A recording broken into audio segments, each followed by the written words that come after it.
Hello everyone, welcome back to my channel. आज हम class 7th का चैप्टर नंबर फर्स्ट साइंस का पढ़ेंगे, nutrition in plant. Okay, in class 6th you have learn that food is essential for all living organism. हमने तुमने 6th class में पढ़ा होगा कि फूड जो है बहुत असेंशियल मतलब ज़रूरी है लिविंग ऑर्गेनिज्म के लिए। लिविंग ऑर्गेनिज्म मतलब जीव जंतुओं के लिए ज़रूरी है। ठीक है, you also learn that carbohydrates, protein, fats, vitamin and minerals are components of food. तुमने यही पढ़ा होगा कि जो कार्बोहाइड्रेट है, प्रोटीन है, फैट है, मिनरल, विटामिन, ये जो है कंपोनेंट है किसके? फूड के। मतलब फूड्स में ये सारी चीज़ें हमें मिलती हैं। These components of food are called nutrients. इसको हम क्या बोलते हैं? न्यूट्रिएंट्स। न्यूट्रिशंस इनसे ही मिलते हैं। Are necessary to our body. ये हमारी बॉडी के लिए क्या है? नेसेसरी है। नेसेसरी का मतलब भी ज़रूरी होता है, एसेंशियल का मतलब भी ज़रूरी होता है। Okay, all living organism require food. सारे लिविंग ऑर्गेनिज्म को किस चीज़ की ज़रूरत होती है? फूड की। ओके, एक second. Okay, plant can synthesize food for themselves. Plant can synthesize मतलब क्या होता है कि वो बना सकते हैं। प्लांट कैन सिंथेसाइज फूड बना सकते हैं फॉर देमसेल्फ, अपने लिए। But animal include humans can not. But animal जो ह्यूमन्स भी हैं वो भी नहीं बना सकते। ना एनिमल्स बना सकती हैं, और एनिमल्स में जो ह्यूमन इंक्लूड होते हैं वो भी नहीं बना सकते। They get it from plants. ये कहाँ से लेते हैं? प्लांट से लेते हैं और एनिमल से लेते हैं। डेट ईट्स प्लांट्स, और उन एनिमल से लेते हैं जो प्लांट्स खाते हैं। Others humans and animals are directly और इनडायरेक्टली डिपेंडेंट ऑन प्लांट्स। जो ह्यूमन्स हैं वो डायरेक्ट या इनडायरेक्टली डिपेंड किस पे हैं? प्लांट पे। या तो वो प्लांट को खाएंगे या फिर वो उन एनिमल्स के ऊपर डिपेंडेंट होते हैं जो प्लांट्स खाते हैं। तो प्लांट्स क्या है? सबसे इंपॉर्टेंट है। उसका क्वेश्चन भी साथ साथ थोड़े बहुत बता देती हूँ, बाकी मैं साथ में बाद में जो क्वेश्चन हैं उनको लिस्ट बना के दे दूँगी। यहाँ पे सबसे पहले क्वेश्चन होता है what is nutrients. What is nutrients? सबका आंसर यहाँ से है carbohydrates, protein, fats, vitamin, minerals are called component of food. ये कंपोनेंट फूड है, और यही कंपोनेंट फूड्स क्या है? न्यूट्रिएंट्स हैं। ठीक है, समझ आया? Modes of nutrients in plants. Modes मतलब होता है तरीके, न्यूट्रिशंस के। Modes of nutritions in plant, क्या क्या तरीके हैं न्यूट्रिशंस के? प्लांट मतलब प्लांट जो है न्यूट्रिशंस किन किन तरीके से लेता है। Plant are the only organism that can prepare food for themselves by using water, carbon dioxide and minerals.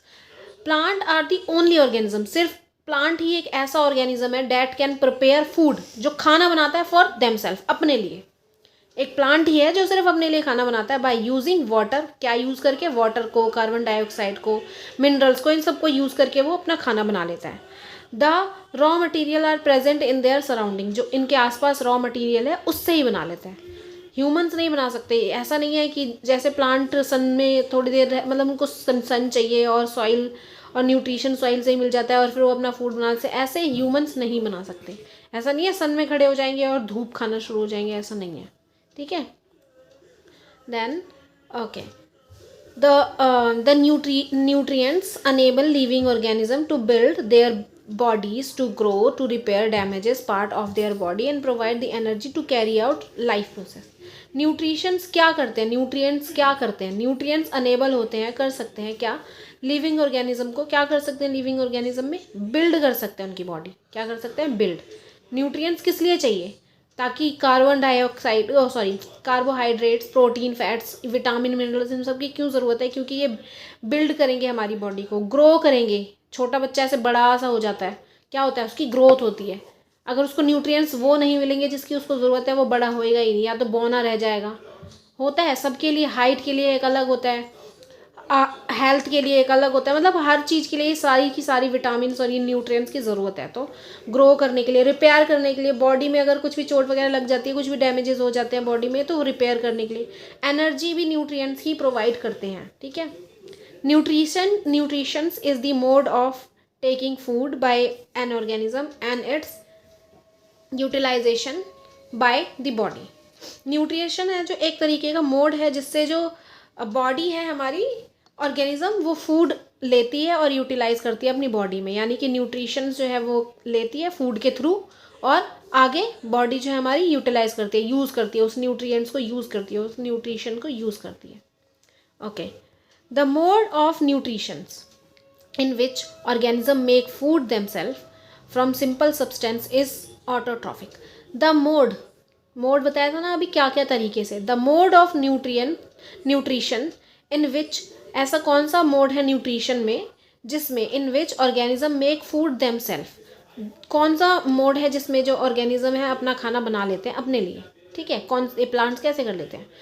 From simple substance is called, ये कैसे कर लेते हैं, एक तरीके का ऐसा मोड है जिससे ये अपना खाना बना लेते हैं अपने लिए. ये सिंपल सब्सटेंस होता है, उसको हम बोलते हैं ऑटोट्रॉफिक. इसका नाम क्या है, ऑटोट्रॉफिक. अगर खुद खाना ये अपने लिए बना रहे हैं हम उसको क्या बोलेंगे, ऑटोट्रॉफिक. समझ आया. ऑटो मीन्स सेल्फ, ट्रॉफिक मतलब नरिशमेंट, न्यूट्रिशन. ठीक है, तो क्वेश्चन आ जाता है, यहाँ पे भी क्वेश्चन आ सकता है, वाई न्यूट्रिशन या why nutrients is essential and why it's require. Why nutrition, nutrients, why it is require, is require मतलब ज़रूरी है, चाहिए है हमको, या essential है या necessary है. क्यों है necessary, इन सब का आंसर भी क्या है, ये है. the nutrients से लेकर to build करने के लिए, grow करने के लिए, repair करने के लिए, energy के लिए, इन सब के लिए हमें ज़रूरत पड़ती है nutrients की. ओके, देन यहाँ पे आता है ऑटोट्रॉफिक. ऑटोट्रॉफिक क्या होता है, ऑटोट्रॉफिक क्या होता है, ये भी हमारा एक क्वेश्चन बन जाता है. What is autotrophic. Okay, the mode of nutrients, ऐसा मोड ऑफ न्यूट्रिएंट्स इन विच, जिसके अंदर ऑर्गेनिज्म जो है मेक फूड देमसेल्फ, अपने लिए खाना बनाते हैं, इस फ्रॉम सिंपल सब्सटेंस से, उसको बोलते हैं ऑटोट्रॉफिक. इनडायरेक्टली मतलब है कि जो अपने लिए खाना बनाते हैं, सेल्फ खाना बनाते हैं, वो उनको बोलते हैं autotrophic. Therefore plants are called autotrophs. तो plants क्या हो गए, autotrophs, क्योंकि वो अपना खाना बनाते हैं अपने लिए. Animals and most other organism, animals और बाकी organism भी take in food prepared by plant, ले लेते हैं. take मतलब लेते हैं food, जो भी बनता है plant से जो भी food बनता है उसको ले लेते हैं. और they are called heterotrophic. hetero मतलब others, दूसरे से लेते हैं. जैसे कि auto मतलब self, hetero मतलब other, ट्रॉफिक मतलब नरिशमेंट, यानी कि सेल्फ नरिश कर रहे हैं अपने आप को, तो ऑटोट्रॉफिक. अब हेट्रो मतलब हो गया अदर, और ट्रॉफिक मतलब हो गया नरिश, मतलब दूसरों का नरिशमेंट ले रहे हैं. समझ आया. दूसरों का नरिशमेंट मतलब जैसे प्लांट हो गया. ठीक है, अब प्लांट अपने आप जो अपना खाना बना लेता है, अपने अंदर न्यूट्रिएंट्स कुछ कुछ अपने अंदर रखता है. ठीक है, उसके अंदर भी, प्लांट के अंदर भी क्या होती है, एनर्जी होती है. और वो कुछ भी फ्रूट्स वगैरह हम कहाँ से लेते हैं, प्लांट से लेते हैं.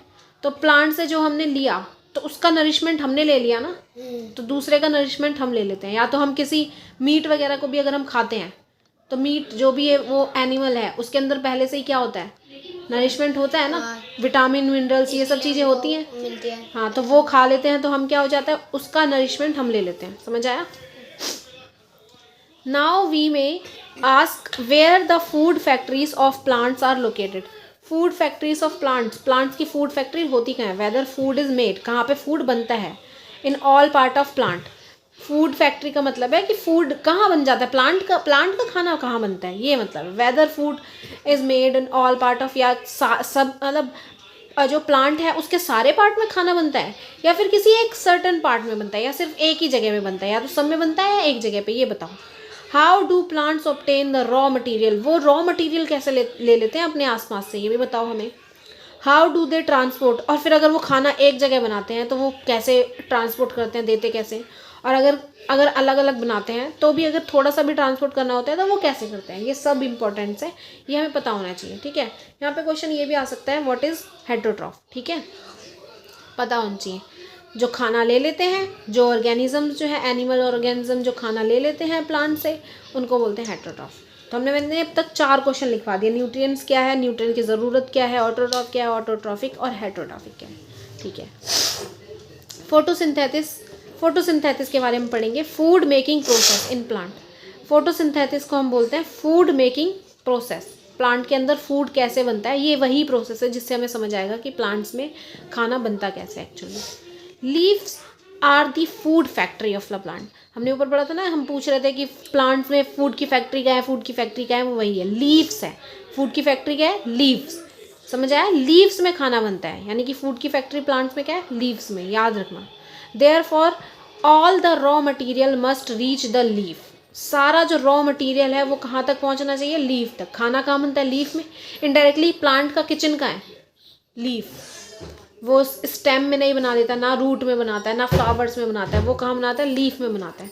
लीफ में खाना बनाता है, तो सारा रॉ मटेरियल कहाँ पहुँचना चाहिए, लीफ में। वाटर एंड मिनरल्स प्रेजेंट होते हैं कहाँ, सॉइल में। वाटर और मिनरल्स उसे कहाँ पे मिल जाते हैं, सॉइल से मिल जाते हैं। Are absorb by the root.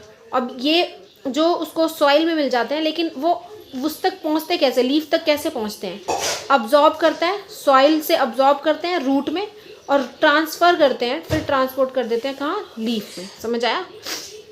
तो ये क्वेश्चन आ सकता है, where we found water and minerals. Where we found water and minerals, कहाँ पे वाटर एंड मिनरल्स हमें मिलती है, सॉइल में। समझ आया। और ट्रांसपोर्ट कैसे होता है, थ्रू रूट। कैसे होता है, रूट, अब्जॉर्ब कर लेते हैं। ओके, कार्बन डाइऑक्साइड मिल जाती है उसको एयर से। कहाँ से मिलती है, उसके आसपास जो भी एयर है उससे क्या मिल जाती है, कार्बन डाइऑक्साइड मिल जाती है। समझ आया। इस वाले ब्लू बॉक्स को मैं थोड़ी देर में पढ़ाऊंगी, ताकि मैं इसको फोटोसिंथेसिस का बता दूँ। ठीक है, ओके ओके। जो एयर है वो कहाँ मिलती है, हमारे सराउंडिंग में मिल जाती है, आसपास एयर में मिल जाती है carbon dioxide, through the टिनी pores present in the surface of leaf. और वो कैसे ले लेते हैं, कार्बन डाइऑक्साइड ले लेते हैं अपने अंदर, लीफ ले लेता है डायरेक्ट। टिनी पोर्स होते हैं लीफ के सरफेस पर, उसी से वो क्या कर लेता है, कार्बन डाइऑक्साइड क्या कर लेता है, ले लेता है। ठीक है। These pores are surrounded by guard cells. ये जो पोर्स हैं, मतलब अब समझो ये लीफ है, इसके आसपास हवा तो होगी, ऑब्वियसली होगी ना, इस तरीके की इसके आसपास हवा होगी। अब इसमें पोर्स हैं छोटे छोटे, ये अपने पोर्स के थ्रू क्या कर लेता है, मतलब छोटे छोटे होल पोर्स, मतलब होल हो गए छोटे, जो दिखते नहीं है बट हैं, उनके थ्रू ये क्या कर लेता है, कार्बन डाइऑक्साइड अपने अंदर ले लेता है। ठीक है। अब ऐसे ही अगर ले लेगा तो मतलब उसके लिए सही नहीं होगा ना, प्लांट्स के लिए ऐसी कोई भी गैस आ रही है जा रही है तो ऐसा नहीं। तो इसलिए उसको क्या, कौन सेव करता है, गार्ड सेल। क्या होता है उसके आसपास, गार्ड सेल होते हैं उसके आसपास। आगे भी मैं बताऊंगी क्या कैसे और क्या होता है। सच पोर्स आर कॉल्ड स्टोमेटा। इस पोर्स को, ये जो होल होते हैं, इनको हम क्या बोलते हैं, स्टोमेटा। ठीक है, याद रखना है। तो लीव के अंदर सारे टब में कपड़ा, हाँ, जो उसके अंदर वो होते हैं उसी को बोलते हैं। Water and minerals are transported to the leaf by the vessels. ये जो वाटर मिनरल्स हैं ये ट्रांसपोर्ट हो जाते हैं लीफ में चले जाते हैं वेसल्स के थ्रू, रन लाइक अ पाइप। ये पाइप की तरह काम करते हैं। थ्रू आउट द रूट से ऐसे ही रूट बना हुआ है, ये रूट से ऊपर लीफ तक जाएंगे, इस तरीके से ऐसे पाइप की तरह काम करते हैं। ठीक है।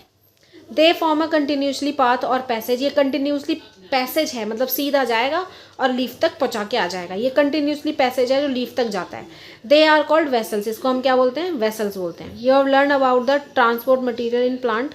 चैप्टर 11 में तुम पढ़ोगे कि कैसे वो प्लांट्स के पास ये सारी मिनरल्स कैसे पहुंच जाते हैं, क्या है प्रोसीजर, सारा कुछ। The leaves have a green pigment. हाँ, ये वाला जो ये प्रोसीजर है ये इंपॉर्टेंट है। एक छोटी छोटी चीज़ें भी क्या हो जाती हैं, इंपॉर्टेंट हो जाएंगी। ठीक है। The leaf have a green pigment. अब लीफ किस कलर का होता है, ग्रीन। तो क्यों होता है ग्रीन, क्योंकि इसका ग्रीन पिगमेंट का मतलब है ग्रीन कलर होता है। उसको हम बोलते हैं क्या, क्लोरोफिल। जो ये ग्रीन पिगमेंट है इसको हमको क्या बोलते हैं, क्लोरोफिल। ठीक है। अब ये ग्रीन है, ये क्या किस लिए हेल्प करता है, it help leaf to capture the energy. ये हेल्प करता है लीफ को एनर्जी कैप्चर करने में, एनर्जी लेने में। कहाँ से, सनलाइट से। तो सबसे इंपॉर्टेंट हो गया कि what is the work of chlorophyll. Chlorophyll का काम क्या है काम क्लोरोफिल का, it help to leaf capture a energy from sunlight. Sunlight से एनर्जी लेने में काम आता है। This energy is use to synthesize. अब जो प्लांट है ये रहा, ये इस तरीके से अगर मैं बना दूँ, ये ट्री हो गया लीफ। अब ये ग्रीन कलर का है, तो ये ग्रीन कलर का है इसलिए इसको सन की जो एनर्जी है मिल जाती है। ठीक है, इस ग्रीन की कलर की वजह से। This energy is use. अब ये एनर्जी इसने ले ली, अब ये किस काम आ जाएगी, उसका खाना बनाने में, फूड बनाने में। ठीक है। फ्रॉम कार्बन डाइऑक्साइड और वाटर और कार्बन डाइऑक्साइड उसने पहले ही ले ली थी, सॉरी, उसके थ्रू वो खाना बनाएगा अब। ठीक है। Since the synthesize of food occur in the presence of sunlight is called photosynthesis. अब हमें पता है कि जो एक खाना बनता है, द सिंथेसाइज ऑफ फूड, बनने का खाना जो बनता है, अकर इन प्रेजेंस ऑफ सनलाइट। कब होता है, सनलाइट की प्रेजेंस में। तो इसलिए हम इसको क्या बोलते हैं, फोटोसिंथेसिस। क्या बोलते हैं, photosynthesis. Photo means light and synthesis मतलब टू कंबाइन, कंबाइन मतलब बन रही है, मिक्स हो रही है। लाइट से बनने वाली चीज़ को हम बोल देते हैं फोटोसिंथेसिस। समझ आया? व्हाट इज फोटोसिंथेसिस आ सकता है।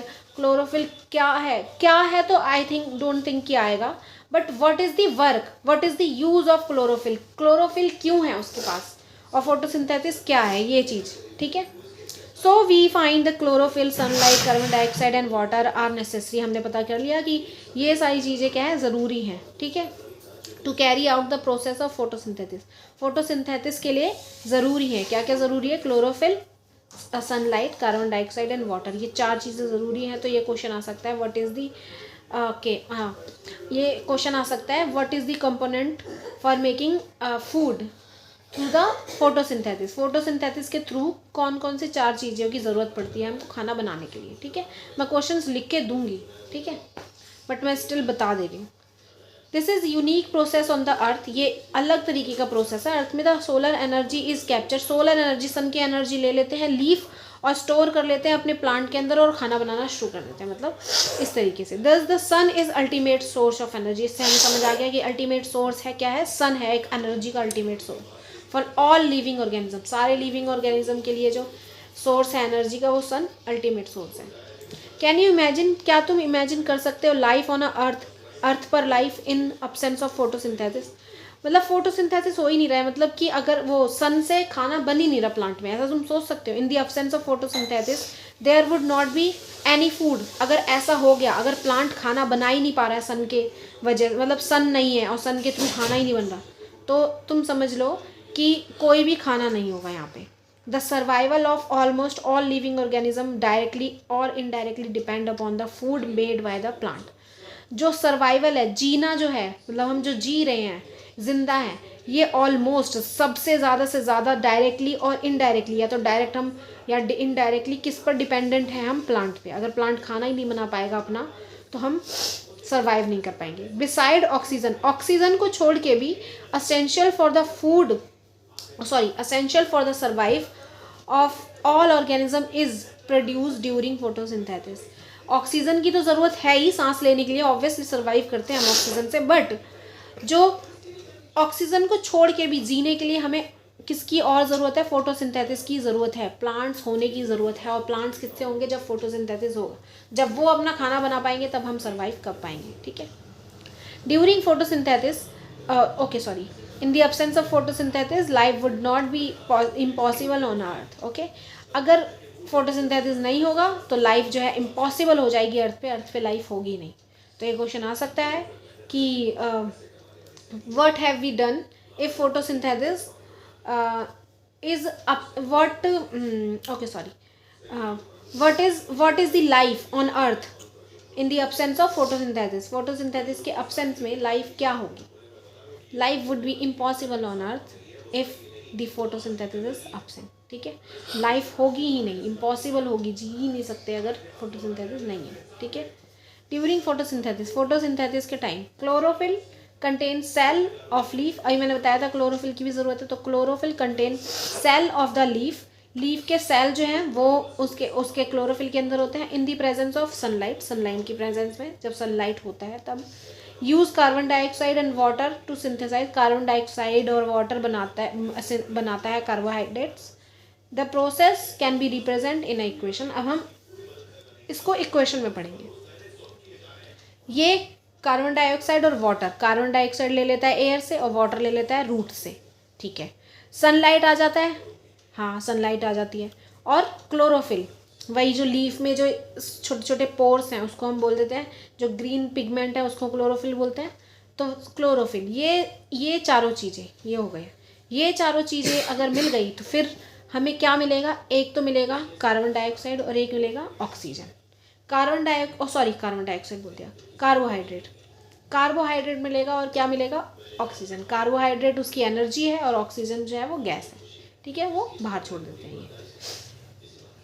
ओके, इस तरीके का होता है। देखो अब ये लीफ है, ये रही, अगर हम इसको एक पोर देखें, एक इसका सेल देखते हैं तो ये रहा इसका एक सेल, इस तरीके से ये गार्ड सेल है, ये होल है। जो तुम बोल रहे थे पोर क्या है, वो पोर ये है, यहाँ से अंदर बाहर जाने का जो भी है सनलाइट हो गया या गैस हो गई, मेन जो है कार्बन डाइऑक्साइड अंदर होती है वो ये इसके थ्रू जाती है। और ये गार्ड सेल है, ये बंद, open and contract and contract होता है एंड ओपन होता है इस तरीके से। और ये हो गए गार्ड सेल जिस तरीके से ये दिखाई दे रहे हैं, एंड ये हो गए स्टोमेटा। ठीक है, इसको हम पूरे को क्या बोलते हैं, स्टोमेटा। बहुत सारे मिल जाते हैं इसलिए हम स्टोमेटा बोलते हैं, एक को हम स्टोमा बोलते हैं। ठीक है, okay. During the process oxygen is released. अभी हमने यहाँ पे पढ़ा कि कार्बोहाइड्रेट और ऑक्सीजन मिलता है हमको इन चारों से। तो कार्बोहाइड्रेट तो एनर्जी हो गई, वो यूज़ कर लेंगे, लेकिन ऑक्सीजन है वो उसका क्या करेंगे, ऑक्सीजन जब ये प्रोसेस होता है तो ऑक्सीजन क्या होता है, रिलीज होता रहता है, बाहर निकलता रहता है। द प्रेजेंस ऑफ स्टार्च जो in the leaf indicate the occurrence of photosynthesis. अब जो लीफ होती है ना उसके ऊपर क्या होता है, स्टार्च होता है। ऐसे मतलब नहीं दिखेगा, शाइनी शाइनी दिखाई देता है ना, तो वो जो है एक तरीके से वही मान लो कि स्टार्च है। The presence of starch, starch का प्रेजेंस होना उसके पास, उसके अंदर, लीफ के अंदर, ये हमें बताता है कि उसमें फोटोसिंथेसिस क्या हो रही है। Starch is also carbohydrate, starch को हम कार्बोहाइड्रेट भी बोलते हैं। ठीक है, okay. And there is a example मैं नेक्स्ट में कराती हूँ, इसको समझाती हूँ, ये ब्लू वाले बॉक्स को। ठीक है, cell. Have you seen that building are made of bricks. तुमने देखा होगा कि ये जो बिल्डिंग्स है ये बनती हैं ब्रिक्स से बनती हैं। ब्रिक्स पता है ना क्या होती है, ईंटें। हाँ, ईंटों से। सिमिलरली द बॉडीज, इसलिए इसी तरीके से वो जो बॉडी है, जो लिविंग ऑर्गेनिज्म के, जीव जंतु की जो बॉडी है, ये भी किससे बनती है, सेल से। मेड ऑफ टिनी यूनिट, छोटे छोटे यूनिट से मिलके बनती है, जिसको हम बोलते हैं सेल। तो क्वेश्चन आ जाता है हमें, हम बाद में बोलने लग जाते हैं कि बाहर से क्वेश्चन आ गए, बाहर से क्वेश्चन आ गए, but there is a question, what is cell. छोटे छोटे क्वेश्चन से इसमें से निकलते हैं। The body of living organism, जो जीव जंतु हैं उनकी जो बॉडी है, are made up of tiny unit, छोटे छोटे यूनिट से मिलके बनती है, जिसको हम सेल बोलते हैं। ठीक है, cell can be seen only under the microscope. ये पता होना चाहिए कि सेल ऐसे नहीं दिखाई देता, हमारी बॉडी में ये कुछ सेल्स हैं इसमें, लेकिन नहीं दिखाई देंगे कहीं पे भी। सेल्स मतलब जैसे छोटे छोटे ऐसे डॉट डॉट से सेल्स हैं, ये मिल गए बहुत सारे, और एक स्किन का स्ट्रक्चर बना लिया। ये स्किन का स्ट्रक्चर बना लिया, इतने छोटे हैं कि दिख ही नहीं रहे, ये हमें सिर्फ स्किन दिखाई दे रही है, बट इसमें सेल्स हैं, छोटे छोटे सेल्स हैं जो कि जिंदा है।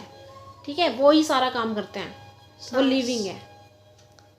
ओके, ऑक्सीजन लेने का। ऑक्सीजन वो नहीं लेते हैं, वो सेल्स हैं, वो सारा कुछ जो हमारा काम है वो करते हैं एक तरीके से। सेल्स कैन बी सीन, हम माइक्रोस्कोप से देख सकते हैं। Some organisms are made of only one cell. कुछ जो ऑर्गेनिज्म है, कुछ ऑर्गेनिज्म होते हैं जो एक ही सेल से बनते हैं। हमारे में तो भाई बहुत सारे सेल्स हैं, लेकिन कुछ होते हैं जो एक ही उससे बनते हैं, वो भी माइक्रोस्कोप से ही दिखेंगे ऑब्वियसली, एक सेल तो। The cell is enclosed by the thin outer boundary. Outer boundary होती है, जब भी सेल होता है उसकी आउटर बाउंड्री पक्का होती है। Okay, the cell enclose by thin, मोटी सी आउटर जो बाउंड्री होती है उससे वो इनक्लोज होता है, बंद होता है, जिसको हम सेल मेम्ब्रेन बोलते हैं। What is cell membrane, it is also important. Cell membrane क्या है वो भी पता होना चाहिए। ठीक है, मैं पहले बता देती हूँ फिर डायग्राम को समझाऊंगी। Most cell have a distinct centrally located spherical structure, जिसको हम न्यूक्लियस बोलते हैं। Nucleus is important. क्या है न्यूक्लियस, सेल के अंदर एक सेंटर में एक स्पेरिकल शेप का स्ट्रक्चर होता है। ठीक है, उसको हम क्या बोलते हैं, न्यूक्लियस बोलते हैं। Okay, the nucleus is surrounded by jelly like structure, इसको हम बोलते हैं cytoplasm. These are the terms, it is also important for you.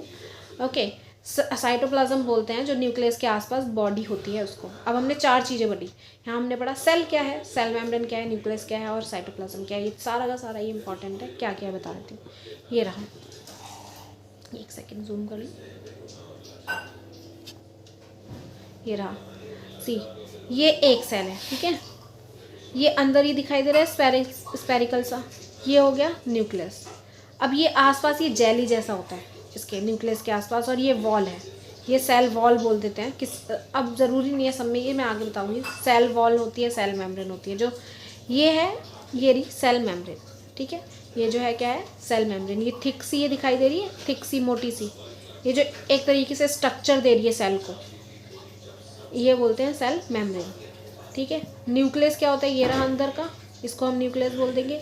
ये जेली लाइक जो स्ट्रक्चर दिखाई दे रहा है इसको हम बोल देते हैं साइटोप्लाज्म। दो चीज़ें हो गई।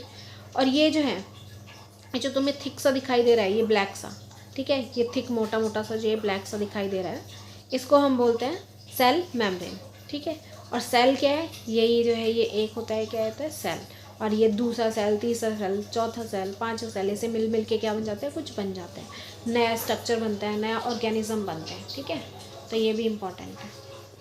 देन बाकी का मैं नेक्स्ट वीडियो में बताऊँगी, जैसे एक्टिविटी हो गया और बाकी क्या है डिटेल्स में मैं आगे बताऊँगी।